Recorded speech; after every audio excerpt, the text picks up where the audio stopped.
I see man Delano in the building, live from Washington Heights. You already know New York Grind's in the building. Got my man REESEEBOI here chilling with me. What's up, what's up, what's up? So REESEEBOI, you know, just tell me about yourself, man. How did you come up with the name REESEEBOI? It's an interesting name. Well, REESEEBOI came from like a graffiti background. I used to run. I was not really always too into it, but all my crew was really into it, you know what I mean? So it actually came from a friend of mine named David, and you know, one day he just said, I went through a lot of different tag names, and one day he was like, yo, you should write Reese.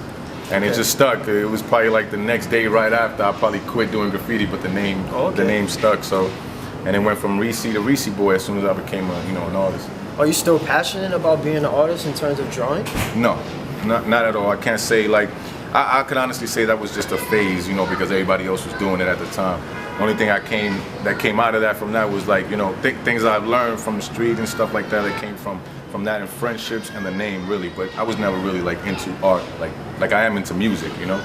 It was just all intertwined, the graffiti in the streets and everything. So. All right, that's fine. So now, what makes you passionate about your music? I mean, what I try to do is basically just put my life out there, you know, like I try to give you me, but in a way that you can enjoy it, you know, musically, you know, not just, you know, making music for myself. Like, you know, I'm still giving you my life and I'm giving you everything that I want you to know about me, but with a beat or with a sound or with a melody that you're gonna enjoy at the same time. You know, I'm not just gonna give you some real hardcore shit all the time. And I try to be versatile with it, so I guess my passion comes from my life, you know, like everything I talk about is what I've lived or done or seen with my own eyes. So that's where all the inspiration comes from, you know, and from being in the studio all day, it's like that's where it comes from. Yeah, of course. Creativity. Are there any artists that come to mind that influence you heavily? I would say the most out of everybody would be Jay-Z, like, because I followed him like from, you know, day one up until he is now. He's like, to me, he's like the best example of an artist turned entrepreneur, turned businessman, turned mogul. You know what I mean? Like, this guy went from the hood to, you know, so his life is almost like a perspective of how, you know, where I can be or where I can take it. Or I could probably be even bigger than that, but you know, that influence played a big part. That if a man like him could do it, you know, coming out of his background, then we all could do it, you know. And artists like Tupac and Biggie, of course, you know, those influential artists. People like Lupe Fiasco too. A lot of people don't mention him, but his words and what he says is very inspirational. A lot of people, he goes over a lot of people's heads, but you know, I like to listen to shit like that. Now I noticed that you spoke about Lupe Fiasco. Now Lupe Fiasco more raps of a more spoken word, I want to say, you know, in terms of how he approaches his audience. Do you take that same type of approach with your music?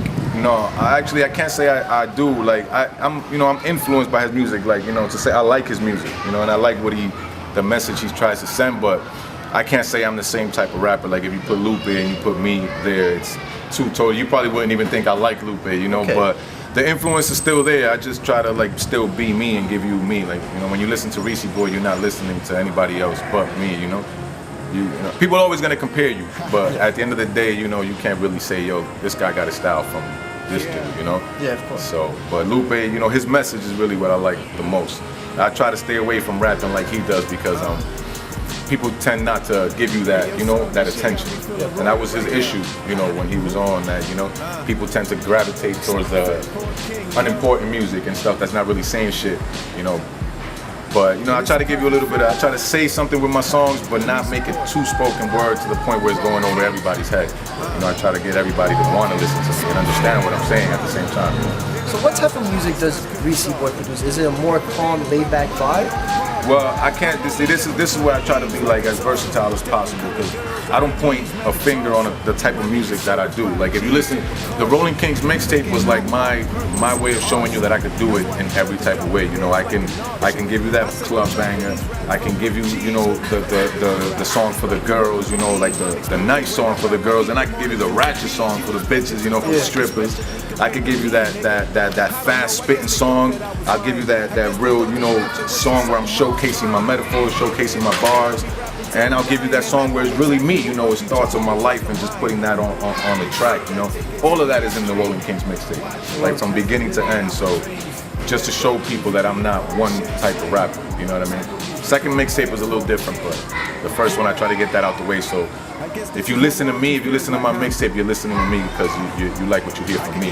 You know, that whole mixtape is it's only like 3 features on that mixtape. Features. Yeah, and I made it that way, you know, so you could only listen to me and know that, you know, I'm not trying to ride off of anybody's buzz and anything. The talent that's coming here is coming from me. You know, the second mixtape though is